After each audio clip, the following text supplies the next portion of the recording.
Hello everyone, I welcome you all for a video lecturing of data structure and application. In the last video, we had seen the introduction of the subject and the definition of data structure. Then the question come in the mind why we should concentrate on a data structure concept.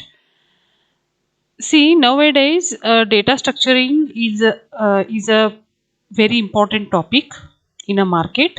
It is booming. You can heard about the data mining and Hadoop and all that. So data is coming from everywhere and it is dumping in your PC. If you don't structure the data properly, it is very it will create a problem for you people while accessing or while doing some operation on a data. So if you structure the data once, you can easily access that data and use that for other purposes. So for that reason, data structure is a very important concept nowadays. So this is not a programming language. Here just you are going to learn about the different data structure and how to use that and what all operation you can perform on that. So with this, I will start today's video lecturing. So before we see the different data structure and the operations and all that, first we will see what we mean by data items, sub items, and elementary items. So what is the data here? Data is a collection of facts.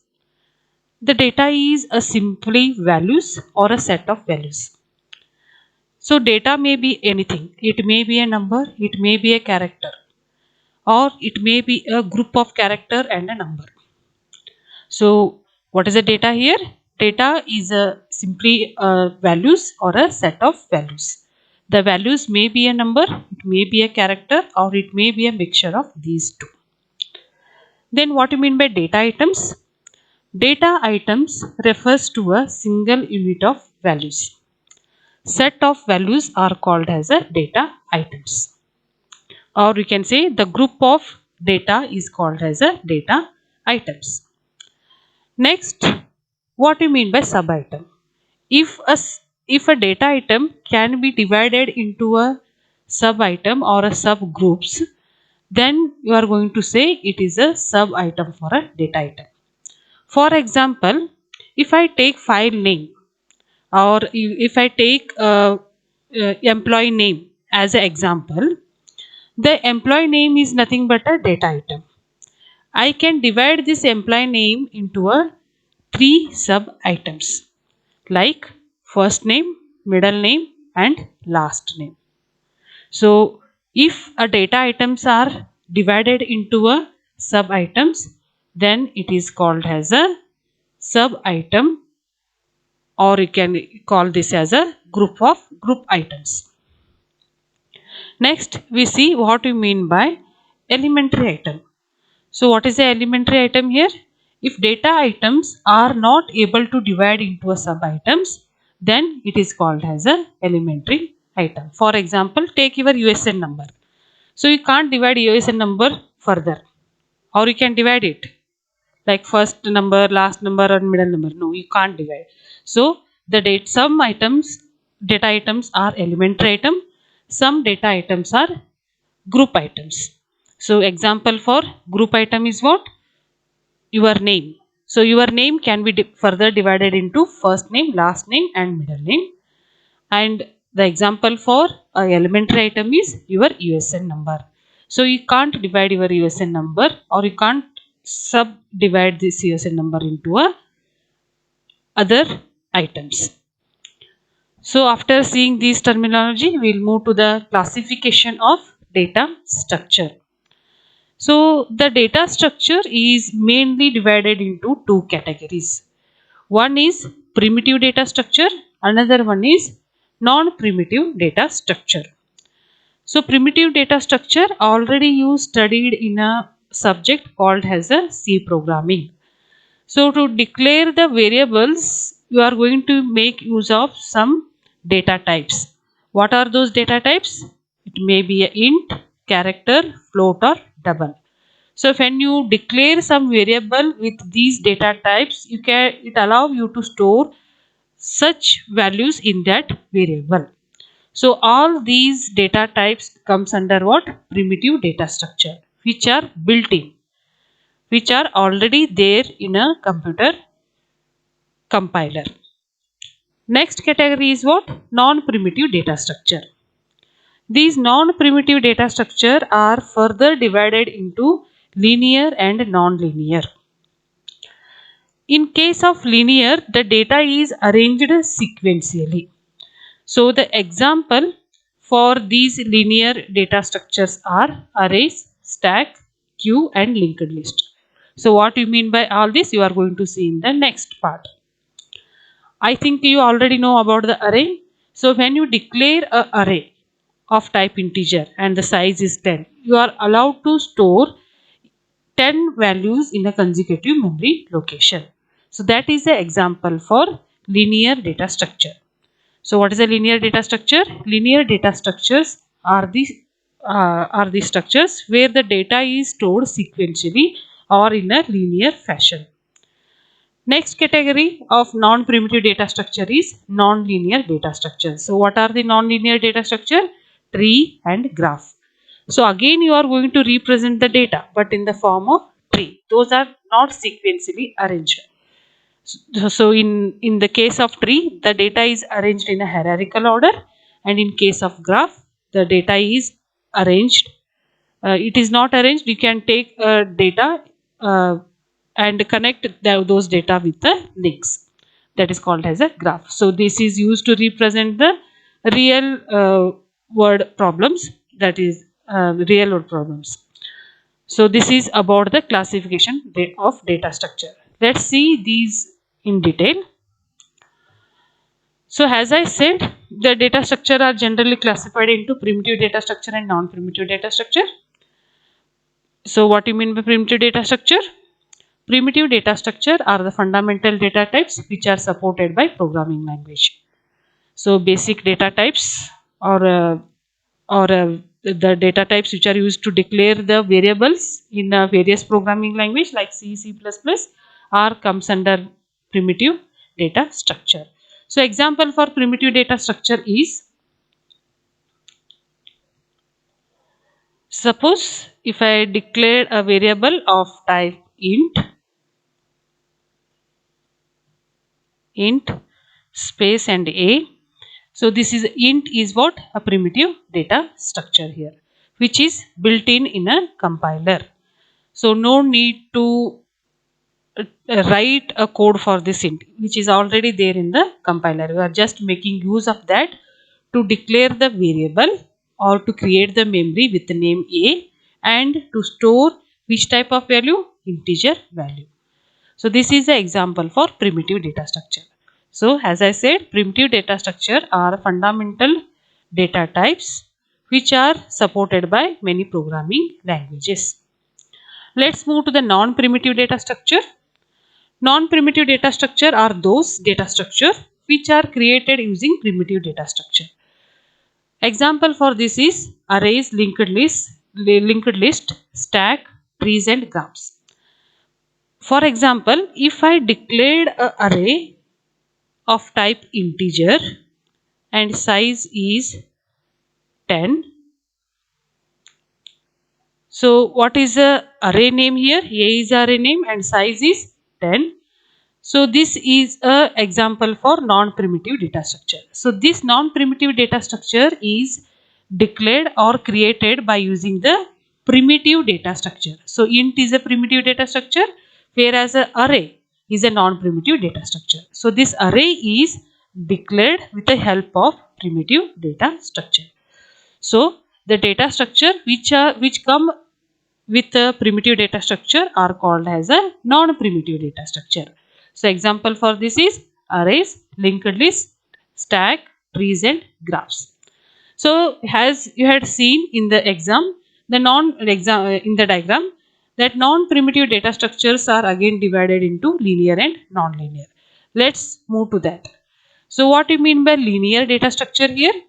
A data structure is said to be a linear if its elements form a sequence or a linear list. Means what? The data structure, if it create or if it store the element sequentially, then it is called as a linear data structure. This sequential arrangement of data is done in two ways. One way is we can arrange the memory sequentially to store the elements sequentially in the memory, or you can create a link between the memories. For example, one value is stored in a memory location of 1 and the second value is stored in the memory location of 10. Say it as a 13. So no need here, the consecutive memories are not allocated because the A of 1 has a 12 and A of 10 has a 13. Suppose I want to store these sequentially, but I can't allocate the memory sequentially, but I can create the link between these two. So you can create the link between these two to make or to arrange the items sequentially, or you can create the memory sequentially. So there are two ways to create the linear data structure. One is arranging the memory sequentially, or you can create a link between the memories. So example for this first way is arrays. So here if I take A of 3, then the 3 memory locations are allocated for this variable A. And if I write here 2, 3 and 4, so how these values are stored in this array? The 2 is stored in A of 0th location, and 3 is stored in 1th location, and 4 is stored in 2nd location. So the elements are stored sequentially in a consecutive memory location. So this is an example for what? The first way of creating the linear data structure. And what is the second way? The other way is, again I am arranging the data sequentially but not reserving the memory sequentially, but instead I am creating the link between the memory. So this is the second way of arranging the data linearly. Example for this linear data structure are arrays that we have discussed now, queues, stacks and linked lists. So this is example for linked list. Let's move to the another category of non-primitive data structure, that is called as a non-linear data structure. In a non-linear data structure, the data is not arranged sequentially or a linear fashion. So if data is not arranged sequentially, means it is very difficult to insert or delete a data items in a non-linear arrangement. This structure is mainly used to represent the data containing the hierarchical relationship between the elements. Example for the nonlinear is trees and graph. So what is a nonlinear data structure here? The data structure where the data is not arranged sequentially. It is arranged in some other form. It may be a tree form or it is in the form of graphs. If I want to give a general example for this linear and non-linear data structure, that is, if you have a n number of books and n number of books, say these books are belongs to a different categories. The books, some books are story books, some books are computer science book, some books are mathematical books, and some books are some XYZ topic books. Suppose you had dumped all these 100 books on a table, then it is called as a non-linear. If you arrange these books sequentially in a rack, then it is called as a linear arrangement of books. So book is here the data.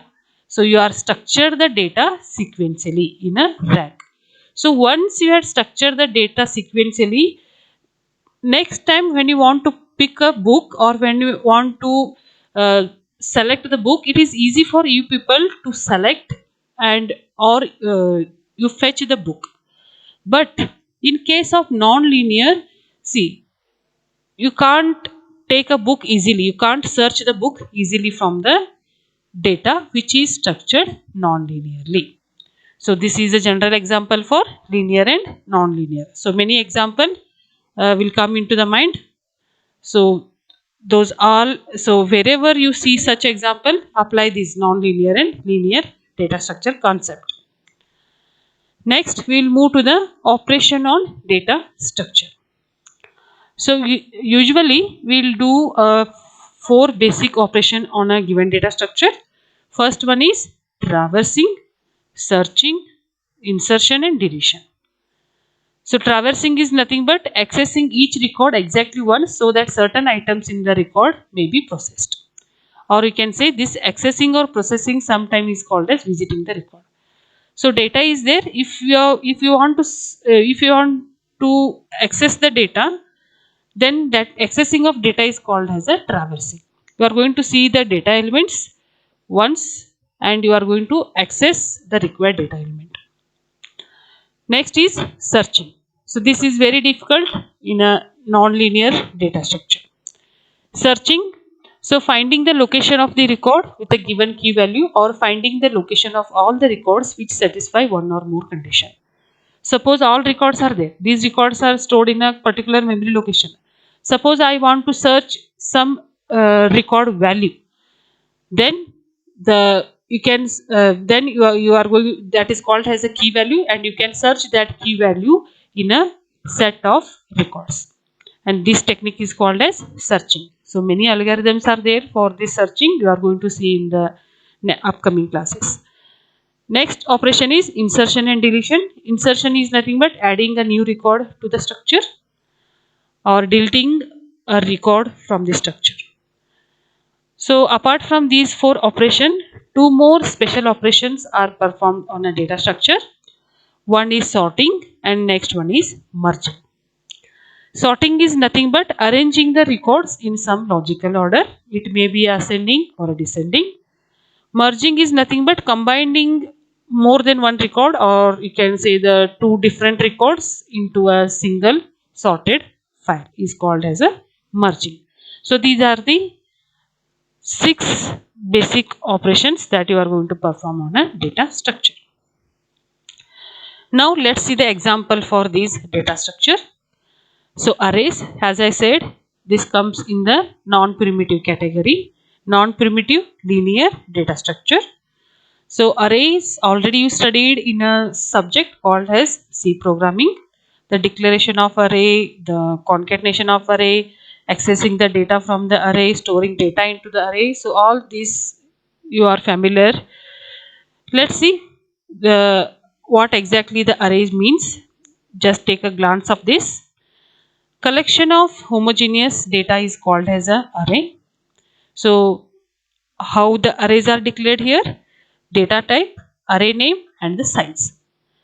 So here data type is integer. So you are allowed to take 10 values, or you are allowed to store 10 values in the name array of type integer. So these are the 10 elements. See, all these are of type integer. That's why it is called as a collection of homogeneous data. So if you can't store one integer, one float, one character in this array called as array name. Next, the arrays may be of one dimensional, two dimensional or a multi-dimensional. So this is an example for one dimensional. Suppose you want to arrange the data in a rows and column forms, then you declare what? The two-dimensional array. So first value indicate the row value and the second value is a column value. This is a column value. So the data is arranged in a two-dimensional in the form of 3 rows and 2 columns. So this is, and one more thing, the arrays are static in nature. You can't change the size, or you can't grow, you can't access the data which is out of this size. So these are static in nature. The next example for a data structure is linked list. So this also comes in the non-primitive linear data structure. So here the data is arranged in a sequence only. So in the case of arrays also, the data is arranged sequentially. So 35 is stored in the location of array of 0, array of 1, array of 2, array of 3, array of 4, array of 5. So the data is arranged sequentially by allowing consecutive memory location. But in case of linked list, data is arranged sequentially by creating the link. So let's see what exactly this linked list is. The linked list is a collection of nodes, each node holding the information and pointer to the next node. So this is a one node which holds the information and the link of the next node. The elements are stored in a consecutive memory location. So these elements are stored in a consecutive memory location. The linked list can be a single linked list, double linked list, circular linked list, and so on. So this is an example of a single linked list. Double linked list means the one more arrow is created from a next list to the previous list. In a case of circular linked list, all these nodes are connected in the form of circle. This linked list dynamic in size, so you can grow or shrink if it required. So this is about the linked list. Next example for a data structure is tree. So this comes in the category of non-primitive non-linear data structure. So here data is not arranged sequentially, it is arranged in the form of tree. So this is widely used abstract data type, represent the data containing in a hierarchical structure. So data is arranged in the form of tree. So tree has a root node. Say here A is a root node which has the two childs B and C. So B and C are the child node for this root node A. Next B become a parent for D and E. So D and E are the child node for this B, and D is a parent node for H and I. So here the data is arranged in a hierarchical structure and the levels are counted from the root node. So wherever the root node comes, that is considered as a level 0. Next level nodes are comes under a level 1, level 2, level 3 and so on. The end nodes are called as a leaf nodes. And this is called as a subtree. Parent and child are there, then that is called as a subtree. This is a subtree and this is called as a main tree. So this is all about the tree data structure. Next, graphs are there. So graphs are the example for non-primitive non-linear data structure. The difference between graph and tree is, in a tree the data is arranged in a hierarchical order, but in case of graph the data may be arranged in any fashion. These data are connected with a link and these links have a labels here. It is not compulsory that data is arranged in a hierarchical order only. So what is a graph here? Graph is a collection of nodes and edges. Again it is a collection of nodes and edges. These nodes are connected with the edges and edges have a values here. Represent the relationship between the element, not necessarily hierarchically. So again these graph represent the relationship between the elements but not necessarily hierarchical. These are widely used in real type scenarios. So if you want to represent a real type scenes, then the graphs are mainly used. The another data structure, this is all about the graph. The another data structure is queue. So the example for queue is, again the data is arranged sequentially there in the queue fashion. So you can see the example for queues, you can see the queues in outside of the ATM or in a bank. So that is an example for queue, that is also called as a linear data structure. So this is all about the primitive and non-primitive data structure. In the next class we focus more on this. Thank you. Keep watching.